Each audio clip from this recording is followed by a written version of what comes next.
All right, so I read the comments, and I heard you guys. You guys want Galaxie content, and you're getting Galaxie content, as long as you can actually hear me.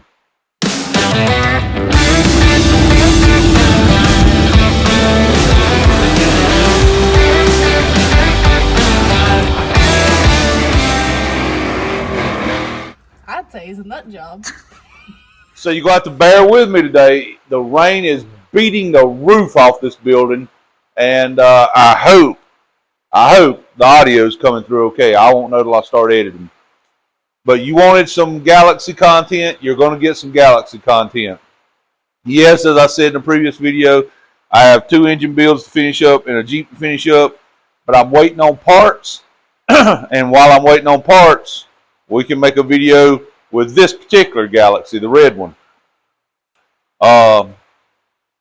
The idea was that we was going to finally take this thing out and rip some passes off with it. Unfortunately, I'm pretty sure you can hear quite a storm has moved in, and it's looking like that is not going to happen.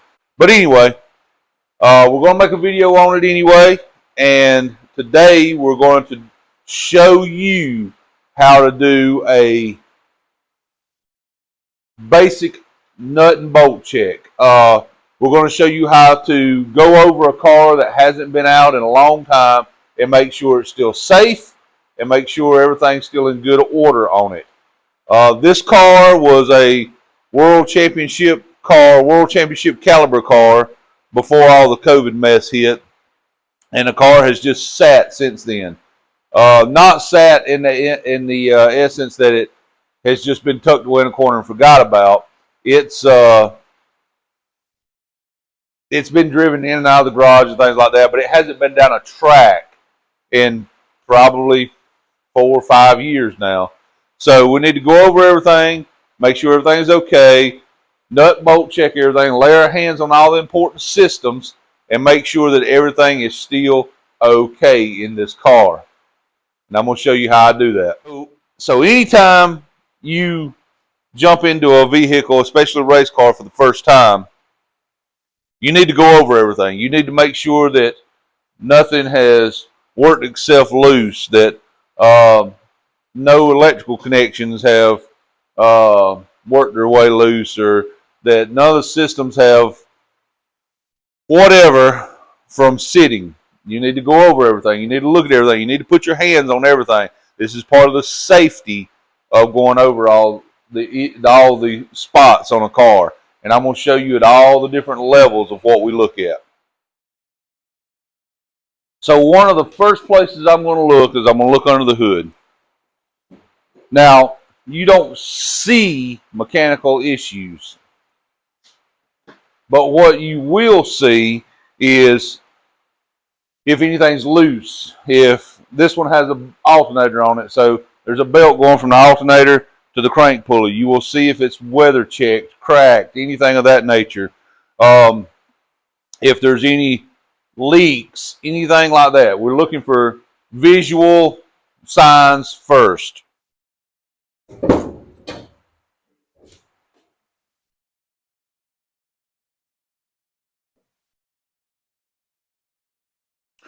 All right, I'll bring you in here in a second and let you see everything, but we can check a lot of stuff from the top of this car. Now I'm going to have to put a light over here and bring a light in here so we can check everything, but things we want to look at when we get in here, we want to look at that belt down there. We want to look at suspension components. We want to look at this tie bar. We want to visually inspect these wires. Look around.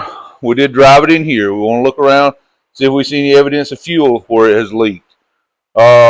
Just a visual all around. We want to look at the master cylinder. We just want to look at all these things, put our hands on them. The engine diaper, how does it look? We want to look at all this stuff, the connections for the wiring plugs, everything. We just want to put your hands on everything and physically look at each aspect of this. Because even if it's not a safety hazard, the last thing you want to do is pull up and launch a car and a wire that's barely plugged in fall off, and then you're sitting there. So we just want to go over and look at all of this stuff. Now, for me, the first thing that happens is fender covers goes over the fenders to protect the paint. That's the very first thing. Even though I'm mostly going to be leaning in this way, I may walk around that side and lean over and look at something. And we want to protect this paint first and foremost because this is a very, very nice paint job. Check to make sure everything's tight. Radiator sitting in here good. Check fluid levels. Caps on good. Hoses. Belts. Or belt. Check the connections and everything. And I don't see anything thus far that is any way, shape, or form alarming to me. I don't see any fuel leaks or any evidence of fuel leaks. Cables are all good on the solenoid. Everything looks good on the car. Then we go over here and we're going to check our master cylinder out.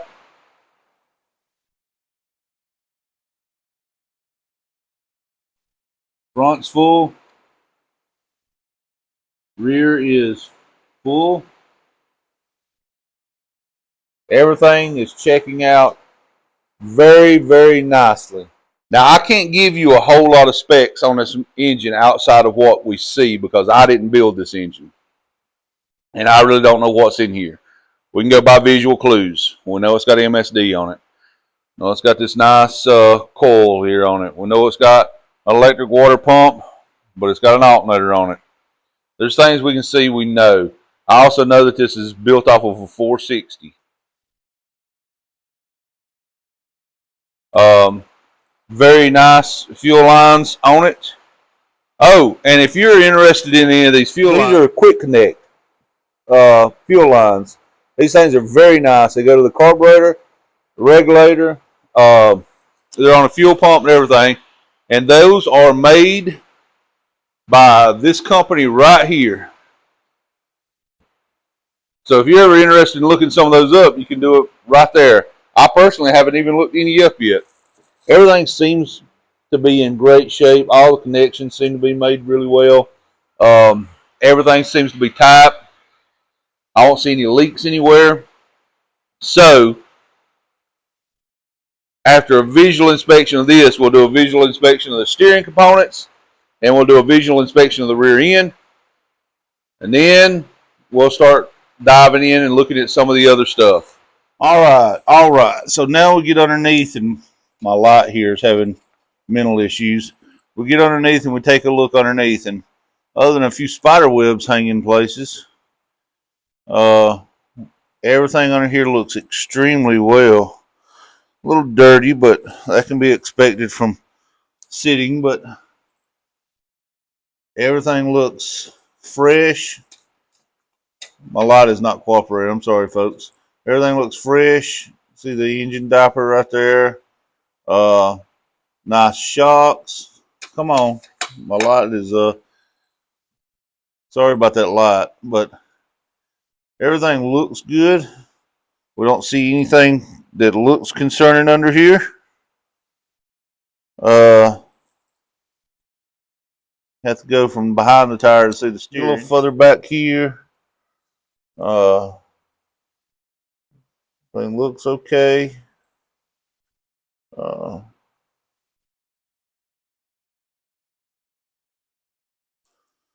don't see any visual concerns. What do we got here? Oh, that's the brake line, I believe. It just looks like it's close. It's not. Yeah. It appears everything under here is in really nice looking shape. Again, I'm going to apologize for my light. It just kind of has a mind of its own today. This is kind of a refresher for you guys that watch me do the fuel pump stuff, because you've seen all this, but I know all this is tight because I've been under here checking when I tied the car down. It's got this really nice tie loops on it. Shocks are all good and tight. I do like how there's a shadow on it, but the shock mount itself is very adjustable here. Very high quality stuff. Very high quality stuff. So everything looks good. Super nice drive shaft loop up there. Yeah, everything looks really good under here. If the light will quit being stupid, we can look at everything.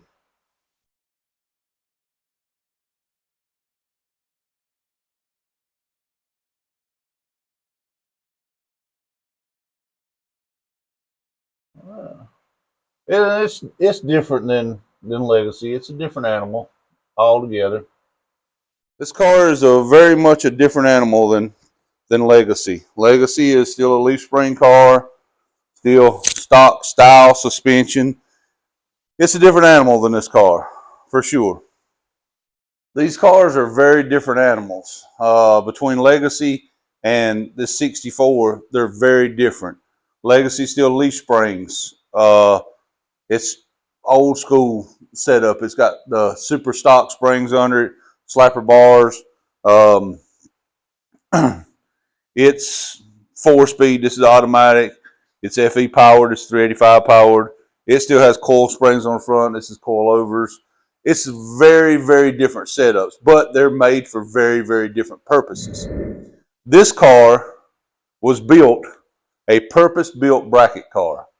Now, I've never bracket raced in my life. Don't know anything about it, but it's, you know, I might want to give her a try. If you hang in there with me for a minute. This thing was purpose-built for that. Legacy was purpose-built to period correct, heads-up kind of rules. So Legacy is going to take a turn. We've been doing some work on it, and we're going to have it back in here very, very soon, and you're going to get to see more work on it, probably right at the end of the year. Legacy has had a lot of changes done to it. Still stock suspension, still stock frame rails. The goal with Legacy is we're going to run it in some heads-up, no prep stick shift racing this coming year, and it is going to become our drive and drag car. That's the big purpose, the big goal for Legacy is to become a drive and drag car that we can carry it out to Saturday night stick shift racing at some local no prep heads-up stuff. So ultimately, Legacy is transforming into a drive and drag car. That's my big goal for that car. Now, I want to keep it leaf springs. I want to keep it slapper bars. I want to keep it that very, very old school vibe. And as we go along, I'll show you how that stuff really can work really, really well. A lot of people give leaf springs flack. Leaf springs can work. A lot of people don't think slapper bars are effective at all, but they are when set up properly. We'll go over that stuff. This car here, as I've said in videos in the past, doesn't actually belong to me. It's on loan to me. And this car here, as long as we have it, this coming year, I'm going to try to run some bracket races with this car. Now, again, I have never bracket raced, so there will be a learning curve. You will get to watch me go through that learning curve. I know absolutely nothing about bracket racing. So you're going to get to watch me go through a lot of that. There's going to be a learning curve. Let's step inside the office here and let's look at some of the stuff on this car and how this car is set up. This car is set up very well. Actually, there's a lot of things from this car that I'd like to take those ideas and go over and put them on Legacy as well. But I got to kind of do it delicately because Legacy is still a stock interior car as well, and I want to keep it that way. So let's take a look at this. The first thing right off the bat that you're going to notice is this car has a full cage in it. Door bars. It's got the bars up here. It's got all the overhead bars. This car has a cage in it. Mine has a roll bar in it. Legacy has right now a 4-point. It has the main hoop with a harness bar, and it has the as I call them, the kickers that go out back. That's all mine has. Now, I would like to add door bars into mine, but if I want to do a drive and drag with it, I would almost like to have swing out bars. So I got to figure that out. But that's about all I would put in Legacy. But I do want some door bars in it. Now, what I have to figure out with these swing out door bars is I got to figure out how to put them in there in such a manner.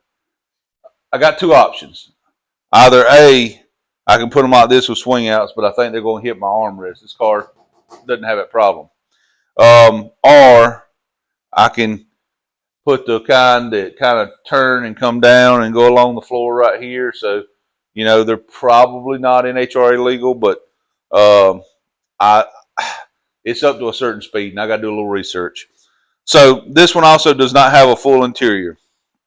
This car has one seat, and that's it. This car is also a lot lighter than Legacy. This car is almost 1,000 pounds lighter than Legacy is. That's a big difference. But it's all because things like these Lexan windows. People don't realize how much glass weighs, and these cars have a ton of glass in them. Actually, right at a half ton of glass in them. All right, as we come into the office here, I do like how the way he has his gauges set up in this one. We not only have an oil gauge, oil pressure gauge, we have an oil temperature gauge. That's kind of cool. There's a transmission temp gauge, of course, a volt gauge, water gauge, all that's on there. This thing has a fire system on it. That would be kind of nice to put in Legacy, because at the end of the day, I don't want that car to get hurt, and I never really thought about having a fire containment system. It would be nice, but I'm going to have to figure out a way to have it hidden, because I just don't want a big blaring obvious that it's in there. So I have to do a little thinking on that one. Of course, all the electronics are over there. I do like how there's a fan here that will blow on the driver. CO2 bottle. Very nice shifter. Trans brake, line lock. It's got all that stuff on it. That stuff is no problem. Before we get into stuff that I don't know nothing about, is stuff like this. This is a delay box. I don't know anything about a delay box. Now, from what I'm being told about bracket racing, there's some bracket races that they will not allow a delay box. They don't want them in there.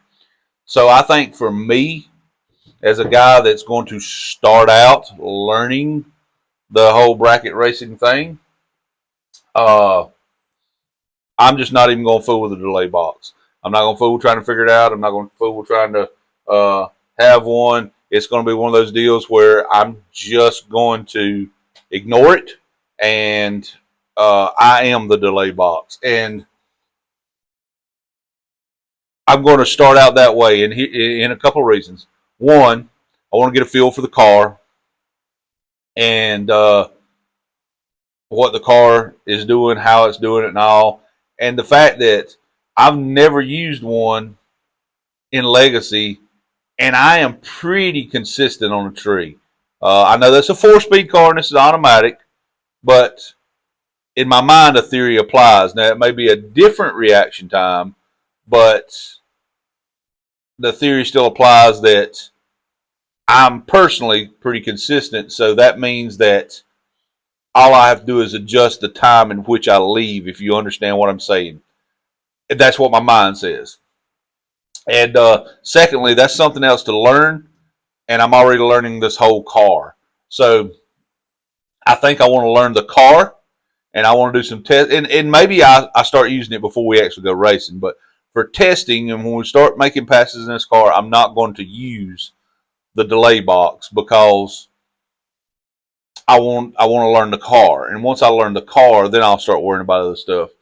Also, the first few passes I make, I probably will not use the trans brake, simply because I want to feel the car. I want to see what the car feels like. I want to see how the car leaves. I want to see, if it is going straight, which it should. There's nothing under here that makes me think it wouldn't.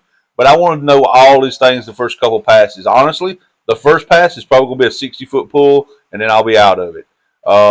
Maybe a little past the 60 foot, just to see how the car feels, and then we'll come back around and we'll make a pass. You know what I'm saying? We're going to ease into this deal. Legacy, I will beat the brakes off of her because I have been in that car constantly for years, and I know that car. I know exactly what that car is going to do when I let go of the clutch. So this car, I've got to learn it. So there's going to be a learning curve, and we're going to take it step by step. I'm going to try to show you guys, especially you guys that haven't raced. You guys that race know all this stuff, but you guys that haven't raced, I'm going to try to show you step by step the process for when you get in a car for the first time. You know, don't be the macho guy that wants to prove that he needs a wheelbarrow to haul his balls around. Be the guy that is safety minded. And when I say safety minded, I'm not talking about, you know, every little gloves and boots, and I'm talking about being safe with the car itself. Learn the car. Maybe you start out with just making a launch, and then back right back up and make a launch. Maybe you do that. I'm not going to go a little further than that. I'm going to do a 60-foot pull at least, maybe 100-foot, and then kind of let it roll out. And then maybe I'll come back if that goes good like it's supposed to. Maybe we'll come back and we'll do a half track pull. And then we'll say, okay, we're going to do a full pass, all foot brake.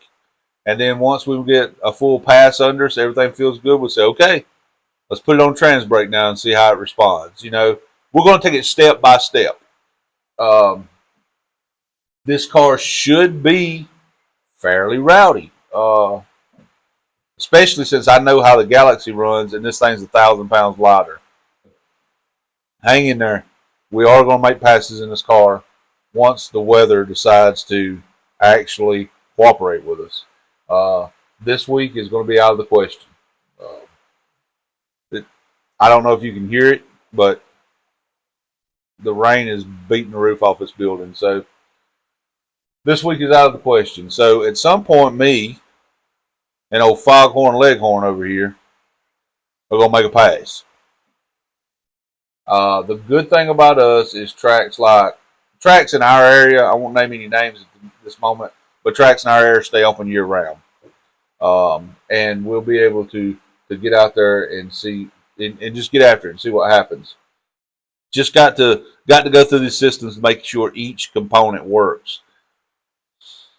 And once we know all that, then we can actually rip out a pass and we can find out what this thing will actually run. But it's going to have a few passes put on it. And I also don't want to change anything that's on the car because this car is a proven car. So things like, I don't know, we'll pull the plugs and see what the spark plug is that he was running. And we'll go out and buy 3 or 4 packs of those plugs so that as we're making passes, we can read the plugs and see what the plugs are telling us and make sure the motor's happy, make sure the motor's healthy. Also making sure that the motor is getting the best results it possibly can. Maybe all that's not necessarily something you need to do in a bracket race, but that is something that is part of my routine that I do, and I want to have my routine with a car, even though there's less stuff to fiddle with on this one. In a way, I know that sounds weird, but with a stick car, there's a lot of stuff that you kind of have to go through. This car won't have as much of that. This car has different stuff that I have to go through, is what I should say. So I look forward to getting out there and making some passes with y'all. So people have been asking about this car. I hope that covers some of your questions that you might have had. At its heart, it's a 385 series, a C6, and a Ford 9-inch. That's what it is at its heart, and a 64 Ford Galaxie. So, if there's anything that I know that you want to know, drop it in the comments, and I will gladly try to give you any information that I can share with you. Now, there's some things that you know, might be kept close to the vest just so you don't know everything about the car. But if there's anything you want to know, drop a comment. I will try my best to answer any questions that you may have. The car is terribly dirty. All I've done is sprayed it off with some water before we carried it to the Lounsville Bash, and didn't really hand clean it. I just sprayed it with some water just so it wasn't quite as dirty. And if the light gets it right, you can see she's still kind of dirty. And somehow, even water, it's like big spots of dust just stayed there. I'm not real sure how that happens. Just big wads of dust. So I'm gonna have to get out here and just hand wash it. Just soap and water and do a little spot at a time, because Lexan will leak if you spray water on it. So we don't want to get water on that. So it's probably going to be one of those, just hand wash it, then take a wet rag, wipe it down in a towel, and dry it. A little chamois and dry it. That way it's kind of hand detailed, and go from there. Now, of course, guys, there's a lot more to getting a car track ready than this, than just looking at components. You need to physically go through there and put a wrench on stuff, and just not just crank, but put a wrench on stuff and see if it's still tight. This is kind of the introduction to, if you picked up a new car you don't know anything about and you want to go to the racetrack, these are some things you need to look at. You need to look at all that stuff on the engine like we talked about. You need to look at the steering components. You need to look at front suspension components. You need to look at rear suspension components. You need to make sure all these things, nut and bolts, are still tight. You need to make sure that nothing looks damaged in any way. Especially if you don't know the car. Like, I don't really know this car, but I know the guy that owns this car, and I know how detailed he is. So I don't really worry a whole lot about things being bent or broken. I don't really worry about that, because I know he's the guy that would fix any of that stuff. But we more or less look for loose stuff or something like that. And then when a car's been sitting up a while, again, I know this guy, so I know this car is taken care of. But if you buy a car that's been sitting in a barn, you want to make sure a rat hadn't chewed a wire, or anything of that nature. The corrosion, rust on any connection points, or even in the suspension, corrosion and rust. This car was kept inside. It was cranked up. It was drove in and out of the garage and around the property. So I know the car had been running and the car had been driving around. The car just hasn't been on a racetrack in several years. So there's a big difference in a car that's just been left alone and sitting, and a car that just hasn't made a pass. So there really wasn't a whole lot to be concerned about with this car. It's just, you want to do those checks to be safe. You also want to go over all your interior stuff. You want to go over all your safety stuff. Put your belt on. Make sure that it clicks off like it's supposed to. Just simple things. Make sure that, the bars may be in a different location you used to. Make sure you can get in and out of the car and not feel like you're trapped in it. Just the simple things. Make sure you can reach the shifter. Make sure it's comfortable.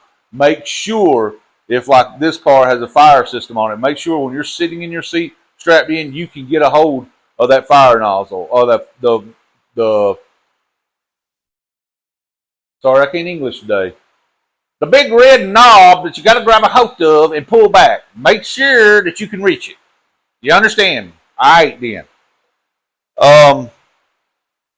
Make sure visually you can see all your gauges. Everybody's a little different height, a little different size. So make sure when you're looking, you can see all your gauges. Just basic 101 stuff. Turn your systems on. If it's got five toggle switches on it, one at a time, each one of them, make sure that they do what they're supposed to do.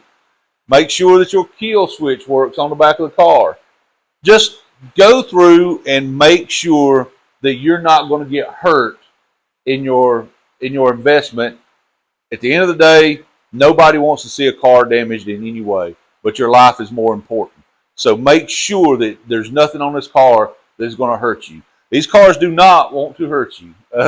These cars do not want to be hurt. These cars want to sit down and do their job. They know they have a job to do and they want to do it and they don't want to hurt you, but it's your responsibility to make sure that they can do their job properly.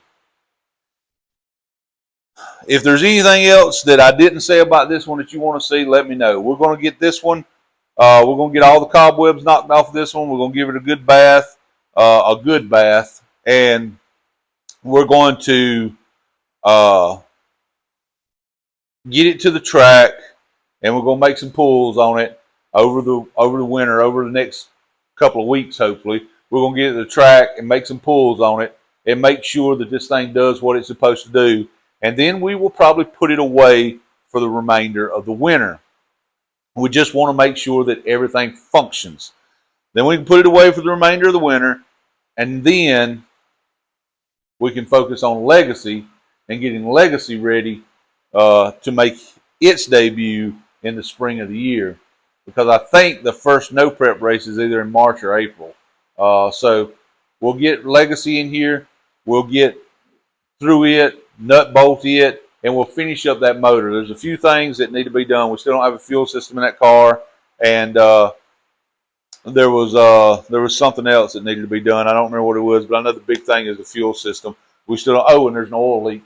I did crank it up with fuel in the bowls, and it sounds just incredibly nasty. So, matter of fact, I'll try to put a little video in right here of how the car actually sounds.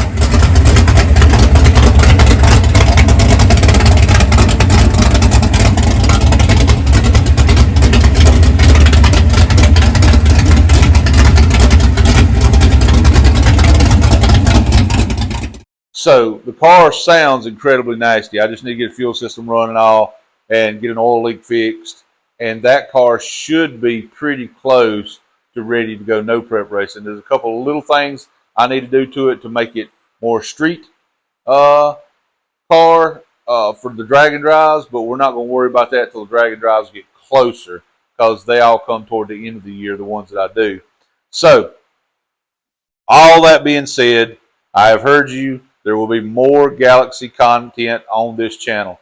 But please keep in mind, until this Pontiac, this FE, and this Jeep is finished, I have to work those in, because if I'm working on them, I'm going to make videos on them. So I have to work those in. So I will try to appease everyone, and when I do a video on one of them, we'll come back and find something to do on one of the two Galaxies so that you can have some Galaxie content.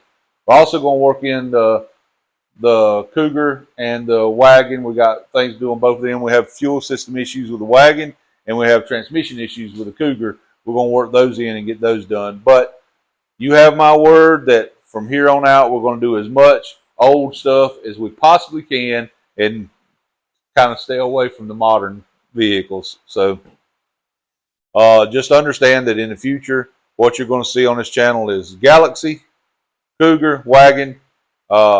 If the ramp truck needs anything, we will show it here. And then eventually, once the Cougar's squared away and where it needs to be and ready to go, the wagon is squared away, it's done, it's where it needs to be. Legacy is squared away, and this one right here doesn't need a whole lot, so this one will probably just be race content on this one. Once those things are in a position where they want to be, after that point, we will start building on that 67 F100 short bed. And those are probably the only vehicles you will see on this channel at all after the first of the year, because this Pontiac motor needs to be done this week and gone. The FE motor needs to be done next week sometime and gone. And that Jeep CJ will be gone by the end of this year, back to its home. So, with all that being said, that's a long-winded version of saying thank you so much for your feedback. Thank you so much for your support. And so much for being a subscriber and sharing these videos. If there's anything that you want to see, please feel free to drop it in the comments and let me know. If there's anything you want to know more about, please drop it in the comments and let me know. I try to respond to any comment that is not just a real hateful comment. Any comment I try to respond to. So please, I enjoy all the feedback, and I do try to make the channel better based off the feedback. I know sometimes people don't already see what's going on in the background over here when they make a comment, so they don't really know. But if there's anything that I can do to make your viewing pleasure or your viewing experience more pleasurable, you just let me know, and I will try to address that the best I can. Maybe I can't, but I'll do what I can. God bless each and every one of you. Thank you so much for watching. Hope the Lord blesses you more today than He did yesterday. Till the next one, guys, we'll see you.